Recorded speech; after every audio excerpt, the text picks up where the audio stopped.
दोस्तों, मैं तुम्हारा दोस्त भालू आज तुम्हें एक ऐसे कहानियों के नगर में ले जाऊंगा जहां विभिन्न प्रकार की कहानियां आपको सुनने और देखने के लिए मिलेंगी। चलो चलते हैं। आज मैं तुम्हें एक ऐसी कहानी सुनाऊंगा जिसमें न राजा है, न रानी, न सूरज है, न चंदा, न परी है, न राक्षस। ये तो एक ऐसी कहानी है जिसमें एक हाथी जिसका कोई मित्र नहीं है। इस कहानी का शीर्षक है हाथी की मित्रता। एक विशाल जंगल था जिसमें विभिन्न प्रकार के जंगली जानवर रहते थे, जैसे मेरे जैसा भालू, शेर, बंदर, मेंढक, कछुआ, जिराफ आदि। लेकिन एक हाथी मित्र की तलाश में इधर उधर घूम रहा था, क्योंकि उसका कोई मित्र नहीं था। सबसे पहले उसे एक बंदर दिखाई दिया। बंदर को देखकर हाथी बोला, बंदर भाई, क्या तुम मेरे मित्र बनोगे? क्योंकि मेरा कोई मित्र नहीं है। मैं किसके साथ खेलूंगा, किसके साथ खाऊंगा और किसके साथ मजा करूंगा? क्या तुम मेरे दोस्त बन सकते हो? बंदर बोला, आप बहुत बड़े हो, आपका वजन भी बहुत ज्यादा है। आप पेड़ पर चढ़ नहीं सकते और ना ही पेड़ पर झूला झूल सकते हो। फिर आपकी और मेरी दोस्ती कैसी? मैं आपका दोस्त नहीं बन सकता। जाओ किसी और से बात करो। अगले दिन हाथी फिर किसी मित्र से मुलाकात करने के लिए जंगल में इधर उधर घूम रहा था। हाथी की मुलाकात एक खरगोश और एक गिलहरी से हुई। हाथी बोला, क्यों गिलहरी जी, क्या आप मेरी मित्र बनना पसंद करेंगी? गिलहरी बोली, आप बहुत बड़े हो, आप तो मेरे बाड़े में भी नहीं घुस सकोगे। मेरी और आपकी दोस्ती मुमकिन नहीं। हाथी निराश होकर वहां से चला गया। अगले दिन उसे एक मेंढक मिला। मेंढक को देखकर हाथी बोला, मेंढक भाई, क्या आप मेरे दोस्त बनोगे? मेरा कोई मित्र नहीं है। अगर तुम मेरे दोस्त बन जाओ तो आपकी बड़ी कृपा होगी। मेंढक बोला, अरे वाह, मान न मान, मैं तेरा मेहमान। तुम इतने बड़े, मैं इतना छोटा। कुछ तो सोचा होगा तुमने। यह बेमेल दोस्ती कैसी रहेगी?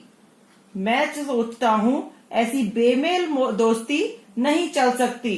फिर तुम मेरी तरह फुदक कर भी तो नहीं चल सकते। जाओ भाई जाओ, कहीं और जाओ और वहां अपनी दाल गलाओ। अचानक हाथी की नजर एक हिरन पर पड़ी। हिरन को देखकर हाथी ने उससे कहा, रुको भाई रुको। हाथी बोला, क्या तुम मुझे अपना मित्र बनाना पसंद करोगे? देखो ना, कोई भी मेरा मित्र नहीं है। मैं बहुत उम्मीद लेकर तुम्हारे पास आया हूँ। बोलो, बनोगे ना मेरे मित्र? हिरन बोला, ना बाबा ना, आपका साइज दे तो देखो। अगर गलती से भी मैं तुम्हारे पाँव के नीचे आ गया तो मेरी चटनी बन जाएगी। ना बाबा ना, कोई और घर देखो। कमाल है कि कोई मुझे अपना मित्र बनाना चाहता ही नहीं। अगर मैं इतना बड़ा हूँ तो उसमें मेरी क्या गलती? भगवान ने मुझे ऐसा ही बनाया है, तो मैं क्या करूं? अगले दिन हाथी ने देखा कि जंगल के सारे जानवर भागे जा रहे हैं एक दूसरे के पीछे। ऐसा लग रहा है जैसे वो बहुत डरे हुए हैं। पहले सबसे आगे बंदर, उसके बाद जिराफ, उसके पीछे पीछे गिलहरी, उसके पीछे हिरन भागा जा रहा है डर के मारे। हाथी ने हिरन से पूछा, क्या बात है? हो, हिरन बोला, हाथी दादा पीछे शेर है जो बहुत भूखा लग रहा है। वह किसी न किसी को अपना शिकार अवश्य बनाएगा। तभी तो सभी जानवर यहाँ से भागकर कहीं सुरक्षित स्थान पर जाकर छिप जाना चाहते हैं। शेर सभी जानवरों के पीछे हाथ धोकर पड़ा है। वह किसी न किसी को जरूर पकड़ ही लेगा। हाथी शेर को देखकर उसके पास पहुंचा और शेर से पूछा, श्रीमान, क्यों व्यर्थ में इतनी तेजी से कहाँ भागे जा रहे हो? सारे जानवरों को क्या एक ही दिन में मार डालोगे? बेचारे बहुत डरे हुए हैं। वो तुम्हारे डर से इधर उधर भाग रहे हैं। क्यों इनके पीछे पड़े हो? जाओ जाओ, अपना रास्ता देखो। तुम क्यों बीच में आते हो? जो मेरा दिल करेगा वो मैं करूंगा। हाथी को समझ में आ गया कि यह शेर ऐसे मानने वाला नहीं है। हाथी ने पूरी ताकत से शेर को एक लात मारी और शेर को डराकर वहां से भगा दिया। शेर के होश ठिकाने आ गए और वह डरकर भाग गया।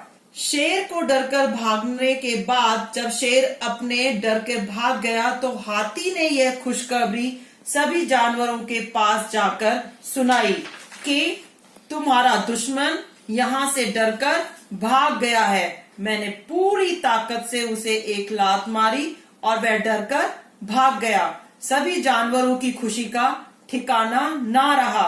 सभी जानवरों ने हाथी का धन्यवाद किया और सभी ने कहा, हमारा मित्र बनने के लिए सचमुच तुम्हारा साइज बिल्कुल ठीक है। हमें ऐसा ही मित्र चाहिए जो इतना बलवान, बड़ा और भारी भरकम हो। मित्र वही है जो मुसीबत में काम आए।